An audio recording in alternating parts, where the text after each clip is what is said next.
Back fat? Ooh, I have a solution. Hey, Shawna K, challengeworkouts.com. I recently got a question about back fat and what to do about it. Now, one time I used to think that there was no hope in trouble spot training, but recent studies are showing that there's a thermogenic effect when you do specific training for a muscle group. So the way I see it is that if you pair specific muscle group training with metabolically challenging exercise, you have a good chance of spot reducing in that area. But it's really important to include that metabolically challenging exercise that raises your metabolism. And so, you're not just going to do donkey kicks or sit-ups, like one specific exercise for a body part and expect to magically improve that area. But when you pair it with hard work, heart-pounding, metabolism raising exercise, you have a good chance. So allow me to share this back fat blasting workout for you. So you're going to set your timer for 30 seconds of work with a 10-second transition. We've got a couple exercises and you're going to go through the round 3 times. So I'm going to go through the exercises with you, explain how to do them. I won't have myself on the timer, but you can make notes and then go do it yourself. So the first thing we're going to do is we're going to do a wall sit, stick up. All right, and so when you do a wall sit, you're going to be feeling the quads.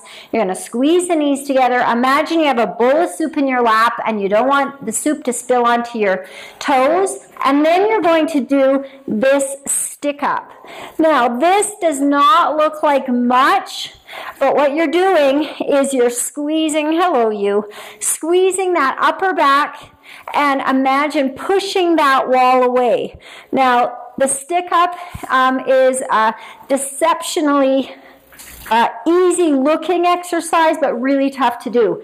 And it's great for opening up that chest. So you're going to do that for 30 seconds, and then you're going to grab your dumbbell, and you're going to use your weak arm first, and you're going to do a dumbbell row. So brace yourself on one leg with the hand or the elbow flat back and pull that dumbbell up towards the ribs. Now what's important is at the bottom of the movement here, I don't want you to let that arm fall out of the socket. You're really going to set that shoulder and pull that shoulder blade in toward the spine. Okay, so you're doing your weak arm first. For me, that would be the left, and then you're going to directly follow that with your strong arm. Now count how many reps you get on one side, and of course, you're going to match it on the other. So those are the first 3 exercises. Time to raise that metabolism. So you're going to do some squat jumps for 30 seconds. Now, if the impact is not a good idea for you, do a full body extension, but make sure you keep that heart rate up by keeping the speed up. So you can come all the way up onto the toes, fully extend, and then a quarter squat.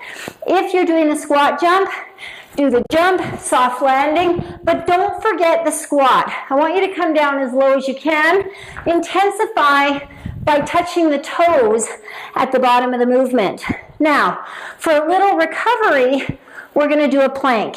Now, I often use a plank as a recovery, but what I want you to think about is I want you to think about a hard style plank where you're actually engaging through your lats. So you're going to get into that plank position and you're going to actively think about pulling the elbows in towards the ribs. You're going to clench through the glutes, clench the quads, and keep those feet about shoulder width apart.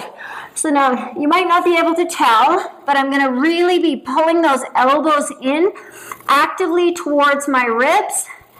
I'm going to be holding that for 30 seconds, and that's going to be engaging my back as well.